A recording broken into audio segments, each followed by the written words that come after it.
నమస్తే ఫ్రెండ్స్, నేను మీ పసుపులేటి శ్రీరామ్. ఈరోజు మనం మాట్లాడుకుంటున్న అంశం రైస్ రేషన్ బియ్యం. తెల్ల రేషన్ కార్డుదారులకు కేంద్ర ప్రభుత్వం మరియు రాష్ట్ర ప్రభుత్వాలు ఉచితంగా పంపిణీ చేస్తున్న ఈ రైస్ ఉన్నాయో వీటిని ఫెర్టిఫైడ్ బియ్యం అంటారు. ఈ ఫెర్టిఫైడ్ బియ్యాన్ని న్యూట్రిషన్ డిపార్ట్మెంట్ అధికారులు చెప్తుంది ఏంటంటే వీటిలో చాలా పోషకాలు ఉన్నాయి, ఈ పోషక పదార్థాలు ఎక్స్ట్రాగా కూడా యాడ్ చేస్తారు. కాబట్టి ఈ బియ్యం తీసుకోవడం వల్ల ఆరోగ్య సమస్యలు తలెత్తవు, చాలా చిన్నపిల్లలకు కానీ పెద్దవాళ్ళకు కానీ చాలా మేలుకరంగా ఉపయోగకరంగా ఉంటాయి అని చెప్పి ప్రభుత్వం ఈ బియ్యం మనకి పంపిణీ చేస్తుంది.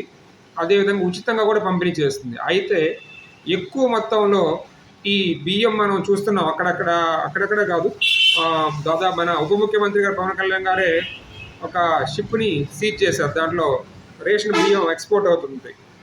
అంటే చూడండి ఎంత మొత్తంలో మనం రేషన్ బియ్యం ఇంత మొత్తంలో ఎక్స్పోర్ట్ అవుతుంది అంటే ఫస్ట్ అది మనం ఉపయోగించుకోవట్లే. ప్రభుత్వం మనకి ఉచితంగా ఇస్తున్న రేషన్ బియ్యాన్ని మనం థర్డ్ పార్టీకి అంటే బ్రోకర్స్కి మనం అమ్ముకుంటున్నాం రేషన్ బియ్యాన్ని. కొంతమంది రేషన్ బియ్యం తీసుకోకుండా డైరెక్ట్గా డబ్బులు తీసుకుంటున్నారు. అంటే చూడండి, మనం ఉచితంగా ఇస్తున్న రేషన్ బియ్యాన్ని ఇంత మొత్తంలో మనం తీసుకోకపోవడం వల్ల అది ఇన్ని టన్నుల బియ్యం ఎక్స్పోర్ట్ అవుతూ ఉంది. మళ్ళీ ఆ బియ్యాన్నే బ్రోకర్స్ కొని మనకి అది వాళ్ళ మిల్లర్స్లో సన్న బియ్యంగా దాన్ని మళ్ళీ పాలిష్ చేసి తిరిగి మనకే అమ్ముతున్నారు. అంటే మనం ఫ్రీగా వచ్చిన బియ్యాన్ని ఉపయోగించుకోకుండా వాళ్ళకి అమ్మటం ద్వారా అదొక మాఫియాగా తయారయ్యి పెద్ద మొత్తంలో మళ్ళీ అదే బియ్యాన్ని వాళ్ళు మనకి ఎక్కువ రేటుతో వాళ్ళు పాలిష్ చేయించి మనకు అమ్ముతున్నారు. ఆ విధంగా చూడండి, అట్లా మళ్ళీ ఆ బియ్యాన్ని అయితే మనం తింటున్నాం. ఇది మన సైడ్ నుంచి కూడా, ఒక సామాన్యుడి సైడ్ నుంచి కూడా చాలా తప్పు ఉంది. ఎందుకంటే ఇంత మొత్తంలో ప్రభుత్వం ఇస్తున్న మనకి ఉచిత బియ్యాన్ని మనం ఉపయోగించుకోకుండా అమ్ముకోవడం ఒకటి తప్పు. అయితే ఇది తిరిగి అదే సన్న బియ్యంగా చేసిన బియ్యాన్ని మనం కొనుక్కోవడం మనం చేసిన అది పెద్ద తప్పు అవుతుంది మనకు తెలియకుండానే.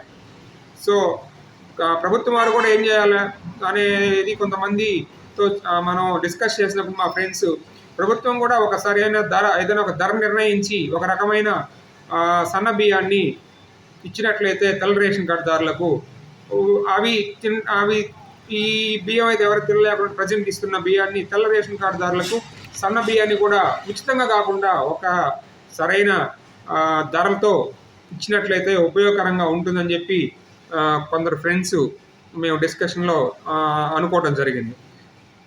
అయితే ఇప్పుడు ఈ విధంగా మనం ఆ పాలిష్ చేసిన బియ్యాన్ని మనం తిరిగి తినడం వల్ల చాలా అనారోగ్యాలకి పాలవుతున్నాం. ఎందుకంటే ఇప్పుడు రైతు కష్టపడి వరి పంట పండించాలంటే అది ఏ బియ్యం అయినా సరే, అది ఏ పంట అయినా సరే, అది ఎలాంటి రకమ బియ్యం అయినా సరే, వరి అయినా సరే కనీసం 4 నెలలు కాలం పడుతుంది అది కష్టపడి ఆ రైతు పండించి మనకు అది ఒడ్ల రూపంలో మనకి ఇవ్వడానికి. అలాంటి కష్టం ద్వారా వచ్చిన ఈ ఆహారాన్ని మనం ఉపయోగించుకోవాలి. ఎందుకంటే కొన్ని దేశాలలో ఇలాంటి పోషక విలువలతో కూడిన సరైన ఆహారం దొరకపోవడం వల్ల ఎంతోమంది ప్రజలు ఇబ్బంది పడుతున్నారు. కానీ మనకి ఇక్కడ ఉచితంగా కేంద్ర రాష్ట్ర ప్రభుత్వాలు అందిస్తున్న రేషన్ బియ్యాన్ని మనం ఉపయోగించుకోకుండా దాన్ని అమ్మేస్తున్నాం.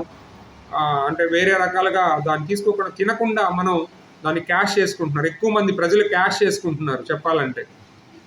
ఆ విధంగా మనం ఎప్పుడైతే క్యాష్ చేసుకోవడానికి ట్రై చేస్తున్నామో అదే మాఫియా కూడా దానికి రెడీగా ఉంది మన దగ్గర నుంచి కొనడానికి. కొని అది ఏం చేస్తున్నారు, వాళ్ళు ఏమైనా తింటారు, అంతా తినరు, మనకే అది తిరిగి మనకే చేరుతుంది ఎక్కువ రేట్. అంటే మనం తీసుకున్న తక్కువ రేట్లో మనం ఏదో అమ్మితే అది మళ్ళీ ఎక్కువ రేట్లోనే మనం కొనుక్కుంటున్నాం. తిరిగి అది చివరికి ఎక్కడికి చేరాలో అక్కడికే చేరుతుంది. కానీ ఈ మార్గంలో చాలా మనం కోల్పోతున్నాం, మన ఆరోగ్యాన్ని కోల్పోతున్నాం.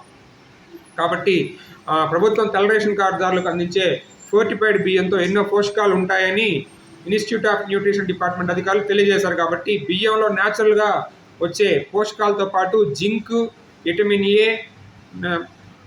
Thiamine, riboflavin, niacin, vitamin B6 పోషకాలు ప్రత్యేకంగా కలుపుతారు. ఈ బియ్యంలో ప్రభుత్వం ప్రత్యేకంగా పోషకాలని కలుపుతుందంట.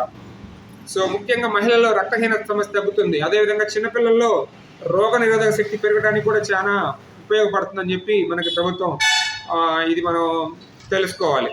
అదేవిధంగా గ్యాస్ట్రిక్ సంబంధించిన ప్రాబ్లమ్స్ కానీ, ఎముకలు బలపడతాయి.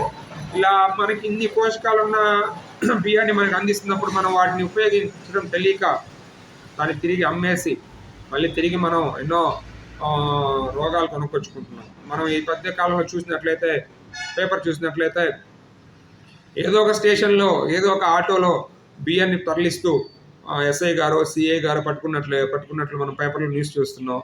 లేదంటే పెద్ద మొత్తంలో లారీలను కానీ లేదా గోడౌన్లు కానీ సీజ్ చేయడం మనం చూస్తున్నాం. సో ఇంత మొత్తంలో బియ్యం దొరుకుతుందంటే ఇదంతా మనం ఫ్రీగా వచ్చిన బియ్యాన్ని ఉపయోగించుకోకపోవడం వల్లే. సరైన మార్గంలో ఈ రేషన్ బియ్యాన్ని ఉపయోగించుకున్నట్లయితే బాగుంటుందని చెప్పి నా యొక్క ఈ అభిప్రాయాన్ని తెలియజేస్తున్నాను. మీ అభిప్రాయాన్ని కామెంట్ రూపంలో లేదా నచ్చినట్లయితే ఇంకా మీ సజెషన్ ఏదైనా ఉంటే నాకు కామెంట్ చేయండి. లేదా ఈ వీడియో నచ్చినట్లయితే షేర్ చేయండి. ఎక్కువ మంది రేషన్ బియ్యాన్ని ఉపయోగించుకునేటట్లుగా మనం కోరుకుందాం. అదేవిధంగా ప్రభుత్వానికి మన నుంచి ఎవరైతే కొద్దిగా ఈ సన్న బియ్యానికి అలవాటు పడి ఉంటారో మధ్యతరగతి కొన్ని కుటుంబాలు సరైన ధరతో ప్రభుత్వం కూడా అందించినట్లయితే ఈ సన్న బియ్యం ఇంకా బాగుంటుందని చెప్పి నా అభిప్రాయాన్ని వ్యక్తపరుస్తున్నాను. ధన్యవాదాలు.